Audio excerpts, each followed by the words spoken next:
Hello everybody, it's Claire from Art Journal Love with another project for Grafix Arts.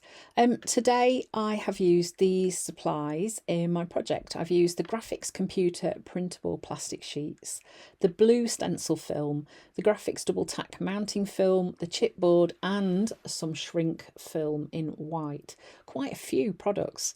Right, let's get started and you can have a look how I've used them all. So I'm going to be creating some pages in the little mixed media journal. Here's just a quick look at what these products look like.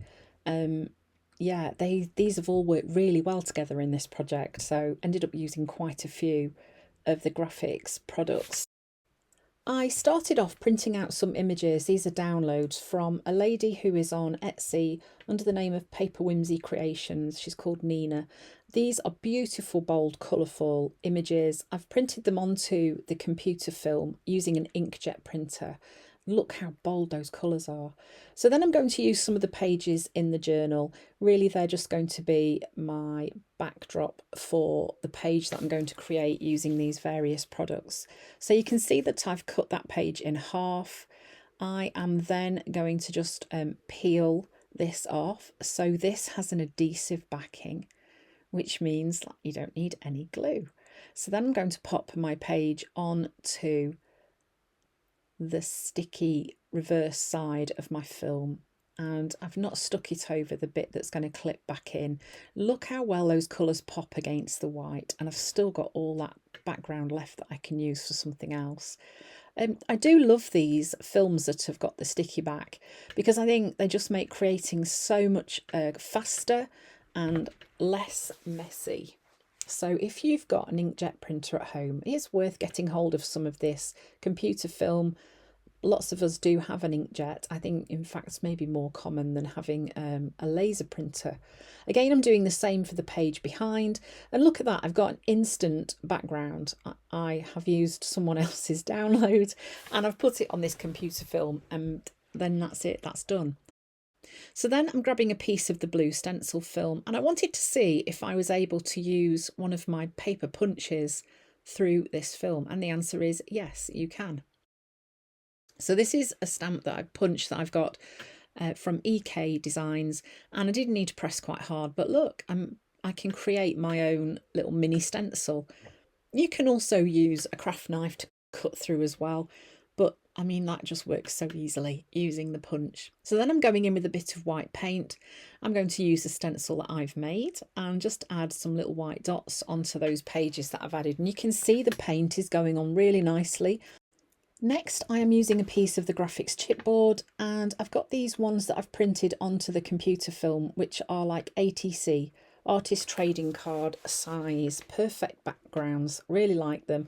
Thought I'd create some little mini ATCs to go in the pocket. So I'm just selecting the backgrounds that I like the best and cutting those out, and then I'm going to stick them onto the chipboard.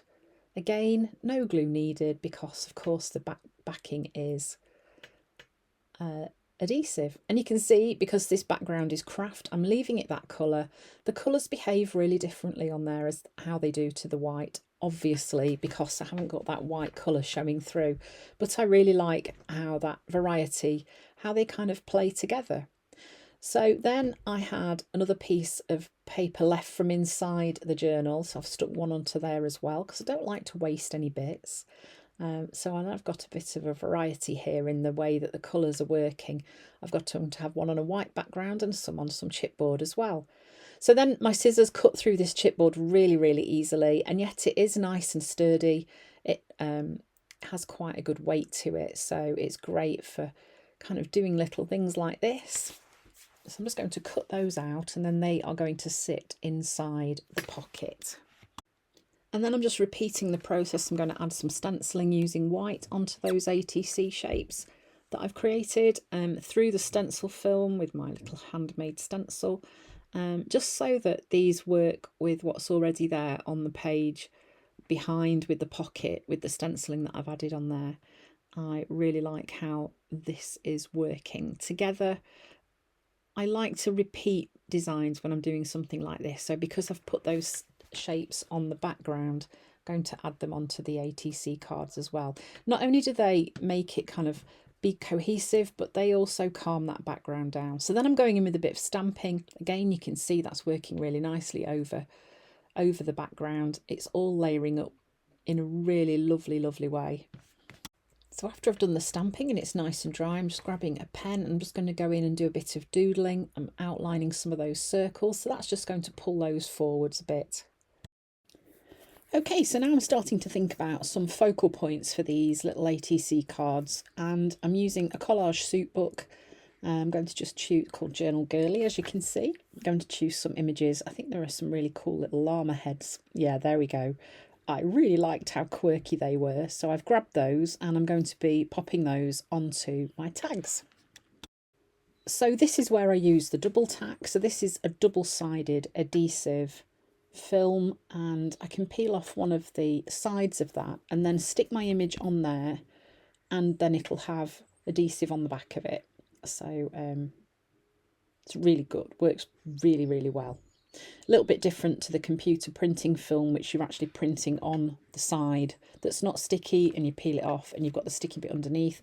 This has got that adhesive layer on both sides, so you can see I'll stick that down and then I'm just going to cut it out, and then I can peel the backing off and I have created stickers. So easy. So then I'm just going to cut out the little llamas that I want to use, and then they can just be stuck straight on to my little cards, which of course are on the chipboard. And you can see, just peel the backing off, stick it on. No need for any glue. So once I've got those on there, I started thinking about some other elements that I could use. So I wanted some black and white and some contrast.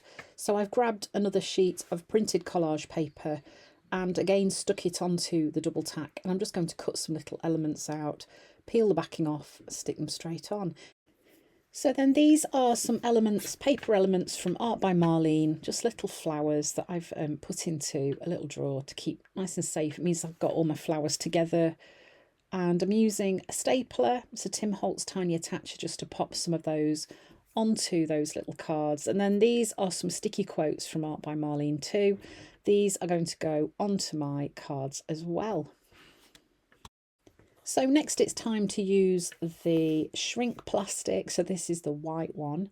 This is a stamp from Art by Marlene, and it's a layered flower stamp set. I'm just going to use this one here. I'm going to stamp these on using archival ink. It takes a little while to dry because obviously you can't use your heat tool to dry it because it will shrink. I'm then going in with some paint pens and just adding some colours to these. My thinking for these is that they're going to dangle off the little cards as like an add-on attractive bit at the top. So once they were nice and dry, I'm then using my heat tool to shrink these. Obviously you can do them in the oven, but you know, I'm lazy, couldn't be bothered to go to the oven, so using my heat tool, and then I'm just using my ruler to try and help them to lay flat once I've shrunk them. But it works perfectly well. So I did punch a little hole into them as well before I started the shrinking process.